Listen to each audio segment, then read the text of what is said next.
একটি ভবন বা একটি বাড়ি কতটা মজবুত হবে ভূমিকম্পের সময় হেলে পড়বে কি পড়বে না তা কিন্তু নির্ভর করে সেই বাড়ির ফাউন্ডেশন বা মজবুত পিলার গুলোর উপর।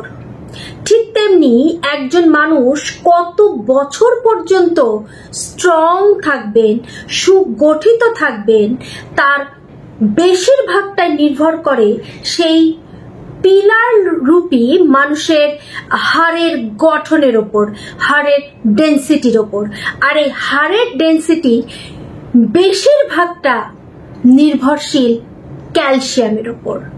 পাশাপাশি ফসফরাস, ম্যাগনেসিয়াম রয়েছে, কিন্তু ক্যালসিয়াম হচ্ছে একটি পিলারের, যেমন সিমেন্ট বা বালি যতটা গুরুত্বপূর্ণ, ঠিক একজন মানুষের হাড়ের ডেন্সিটি কতটা হবে তা কিন্তু ক্যালসিয়ামের উপর ডিপেন্ড করছে। তাই ক্যালসিয়াম অত্যন্ত গুরুত্বপূর্ণ।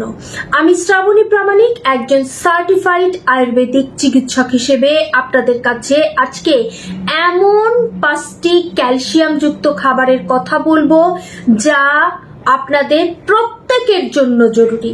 আপনি যদি ভাবেন যে আপনি বেশ তো চলছেন, আপনার তো কোনো সমস্যা নেই, তাহলে আপনি এটা ভাববেন না যে কোনোদিন আপনার সমস্যা হবে না। কারণ সবথেকে মজার ব্যাপার হলো আমাদের দেহের 100 ভাগে 99 ভাগ ক্যালসিয়াম মজুদ থাকে দাঁত এবং হাড়ের ভেতরে। বাকি 1 ভাগ আমাদের রক্ত এবং সেলের মধ্যে, শরীরের কোষের মধ্যে। ঠিক যখন যখন কোষে ক্যালসিয়ামের ঘাটতি পড়ে তখন কোষ কিন্তু ক্যালসিয়াম চুরি করে। কোথা থেকে? দাঁত এবং হাড় থেকে।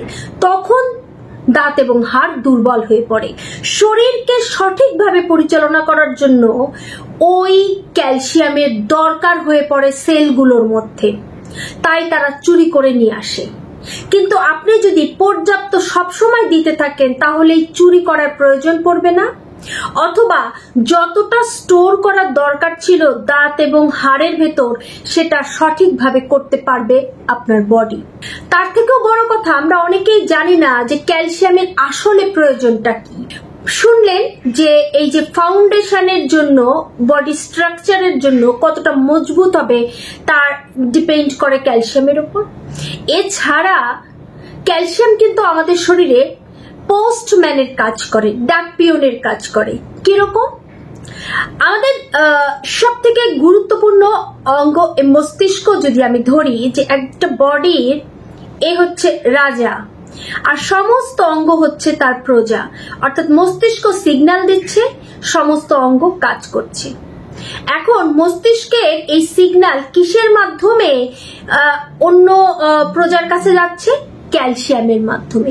তাই ক্যালসিয়ামের ঘাটতি হলে ওই সিগন্যাল কিন্তু পৌঁছাবে না। ক্যালসিয়ামের এতটাই গুরুত্ব। আরো ব্যাপার রয়েছে। ক্যালসিয়াম কি করছে? শরীরের হয়তো কোথাও আপনার কেটে গেল, রক্ত অনবরত পড়ছে, তখন মস্তিষ্ক সিগন্যাল পাঠাচ্ছে যে রক্ত বন্ধ করতে হবে।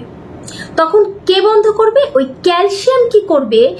অন্যান্য আনুষঙ্গিক আর যাদের প্রয়োজন তাদেরকে নিয়ে এসে রক্ত পড়া বন্ধ করে দেবে। তাহলে ক্যালসিয়ামের এতটাই গুরুত্ব। শুধু পোস্টম্যান নয়, ক্যালসিয়াম আমাদের বডির সিগন্যাল ম্যান। কেন সিগন্যাল ম্যান?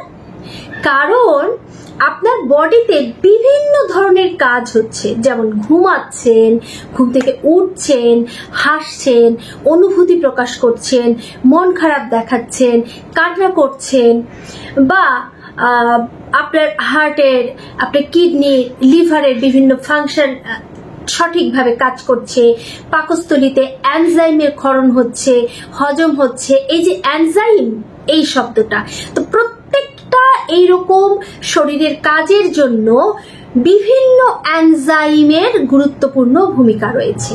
তাই কখন কতটুকু এনজাইম দরকার, কতটুকু এনজাইম, কোন হরমোন, কোন এনজাইম কোথায় দরকার, সেই এনজাইম কতটুকু দরকার, হরমোন কতটুকু দরকার, তাকে সঠিকভাবে ছাড়ার জন্য, রিলিজ করার জন্য কে কাজটা করছে?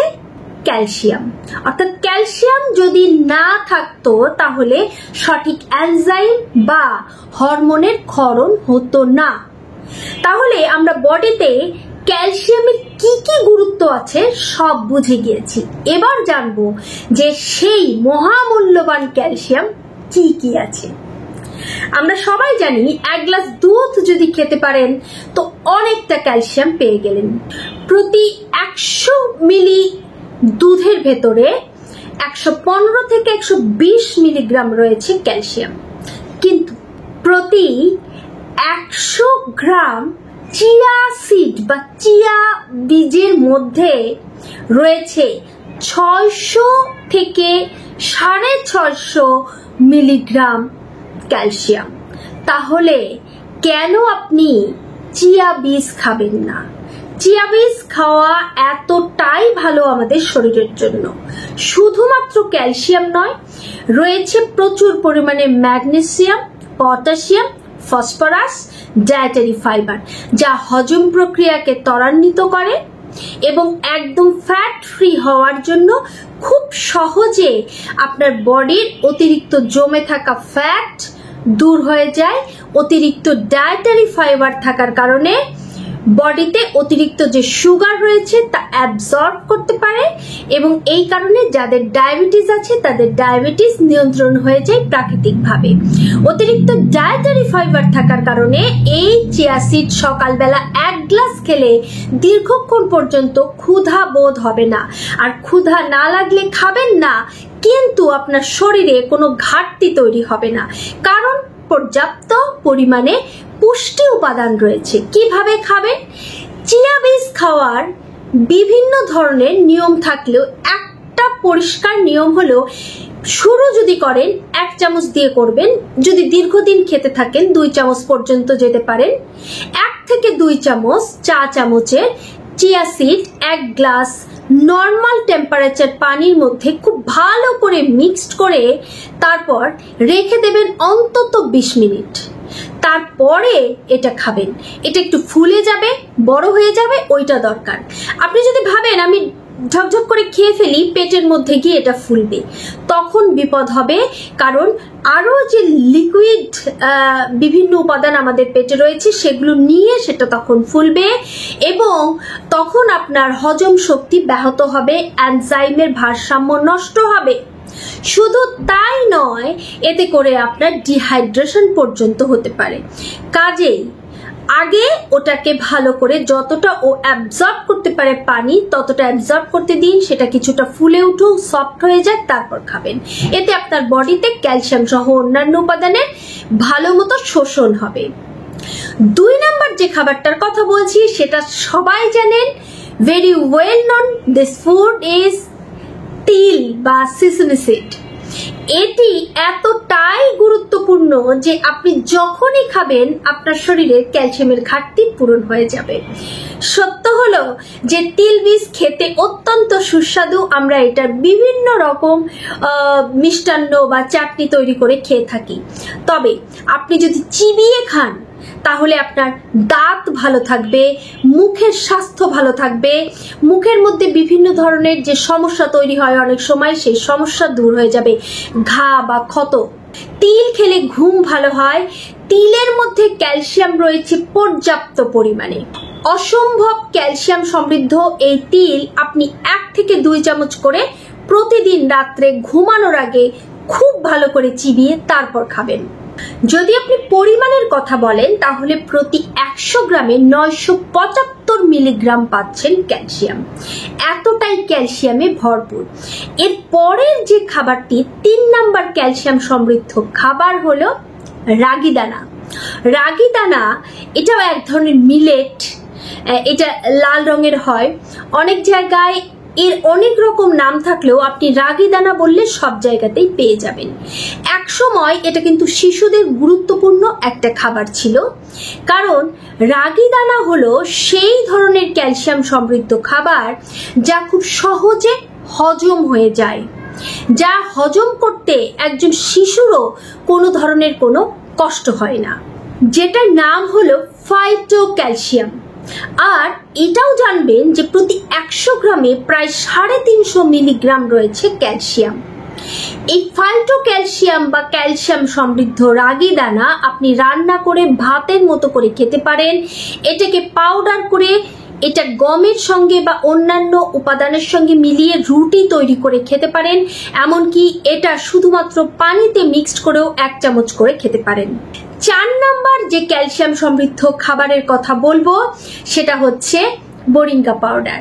হ্যাঁ, মোরিঙ্গা পাউডারও এক ধরনের সুপারফুড এবং ক্যালসিয়ামের জন্য এটা ভীষণ বিখ্যাত। তবে আমি বলবো যে মোরিঙ্গা পাউডার যখন আপনি খাবেন তখন এটাকে পানিতে মিক্স করে না খেয়ে চেষ্টা করবেন এটা যে কোনো খাবারের সঙ্গে মিশিয়ে খেতে। যেমন 1 বাটি ডালে 1 চা চামচ যদি আপনি মিশিয়ে দেন এখানে মোরিঙ্গা পাউডার, তাহলে এটা সঙ্গে সঙ্গে আপনার হজম হতে সাহায্য করবে। মোরিঙ্গা পাউডারের মধ্যে যে কি পরিমাণ ক্যালসিয়াম রয়েছে এটা দুধের থেকে 10 গুণ বেশি শক্তিশালী। 10 গুণ বেশি শক্তিশালী। 1 গ্লাস দুধে আপনি যা না পাচ্ছেন তা পাচ্ছেন 1 চামচ এই মোরিঙ্গা পাউডারের মধ্যে। তার থেকেও বড় কথা যে মোরিঙ্গা পাউডার কিন্তু সকলে খুব সহজে খেতে পারছেন। আপনাকে এর জন্য কোনো পয়সা পর্যন্ত খরচ করতে হবে না। আপনি হয়তো বাড়ির পাশেই একটি সজনা গাছ দেখতে পাচ্ছেন, যেখান থেকে সজনা পাতা সংগ্রহ করে ভালো করে পরিষ্কার করে শুকিয়ে পাউডার করে নিন। বিনা খরচে আপনার কাছে যে ক্যালসিয়াম আসবে সেটা পৃথিবীর আর কোনো প্রকার খাবার থেকে আসবে না। নাম্বার 5, সর্বশেষ যে গুরুত্বপূর্ণ ক্যালসিয়াম সমৃদ্ধ খাবারের কথা বলবো তা হলো তিসি বীজ বা ফ্লেক্সিড। আজকাল আমি দোকানে গেলে অনেক সময় দেখি সবাই তিসি বীজ কিনছেন এবং জেনে খুবই আনন্দিত হই এটা যে সবাই সচেতন হয়েছেন, তিসি বীজ খাওয়ার ব্যাপারে আগ্রহী হয়েছেন। অত্যন্ত সুলভ মূল্যে আপনি যে তিসি বীজ পাচ্ছেন তা প্রতি 100 গ্রামে প্রায় 650+ মিলিগ্রাম আপনি পাচ্ছেন ক্যালসিয়াম। তিসি বীজ খাওয়ার সব থেকে সহজ উপায়, এটা ভালো করে গুঁড়ো করে পানিতে ভিজিয়ে খেতে পারেন বা হালকা ভেজে নিয়েও এটা খাওয়া যায়, তবে পানিতে ভিজিয়ে খেলে সব থেকে ভালো। তিসি বীজ এতটাই গুরুত্বপূর্ণ মহিলাদের জন্য যে প্রি মেনোপজ এবং পোস্ট মেনোপজ এই সময়ে মহিলাদের শারীরিক যে ক্ষতি হয় বা তাদের হাড় দুর্বল হয়ে যায়, ডেনসিটি কমে যায়, এই মেনোপজের কারণে তার মেজাজ খিটখিটে হয়ে যায় এবং তার হরমোনের যে ভারসাম্যহীনতা তৈরি হয়, এই সব কিছু কিন্তু নিয়ন্ত্রণ করতে পারে তিসি বীজ। তিসি বীজ আপনার ত্বক এবং চুলের জন্য ভীষণ উপকারী। এটা খেলে দীর্ঘদিন পর্যন্ত ত্বক এবং চুল খুব সুন্দর থাকে। এই অত্যন্ত গুরুত্বপূর্ণ 5টি যে ক্যালসিয়াম সমৃদ্ধ খাবারের কথা বললাম, এগুলো আপনার যদি দুধ নাও খান তবু এই খাবারগুলো আপনি খাবেন, কারণ সকলে দুধ সহ্য করতে পারে না। দুধে অনেকেরই অ্যালার্জি থাকে, দুধ খেলে হজমের গন্ডগোল হয়। কোনো কোনো মানুষ আছেন যারা দুধ খাওয়া মাত্রই অসুস্থ হয়ে পড়েন। তাদের জন্য ক্যালসিয়ামের অভাব পূরণ করার জন্য এই খাবারগুলো অত্যন্ত গুরুত্বপূর্ণ। আশা করছি আপনি নিজে খাবেন, আপনার পরিবারের সকলকে খাওয়াবেন এবং ভিডিওটি শেয়ার করার মাধ্যমে আপনার সকল বন্ধুদের জানাবেন যে খুব সহজে ক্যালসিয়াম পাওয়ার উপায় কি আর ক্যালসিয়াম আমাদের শরীরের জন্য কতটা দরকার। হ্যাঁ, আরেকটা কথা বলি যে কাঠবাদাম 4 থেকে 5টি ভিজিয়ে খেলেও ক্যালসিয়াম পাচ্ছেন, এটাও সুলভ মূল্যে পাচ্ছেন এবং খুবই উপকারী। এছাড়া আরেকটি গুরুত্বপূর্ণ ক্যালসিয়াম সমৃদ্ধ খাবার হলো, এটা বোনাস হিসেবে বলে দেই, যে পোস্ত দানা। পোস্ত দানাতে প্রচুর ক্যালসিয়াম রয়েছে কিন্তু অত্যন্ত মূল্যবান, মানে দামের দিক থেকে যদি ধরি তাহলে এটা খুবই কস্টলি, তাই এটাকে আমি তালিকার বাইরে রেখেছি, কারণ সবাই কিনে খেতে পারবো না।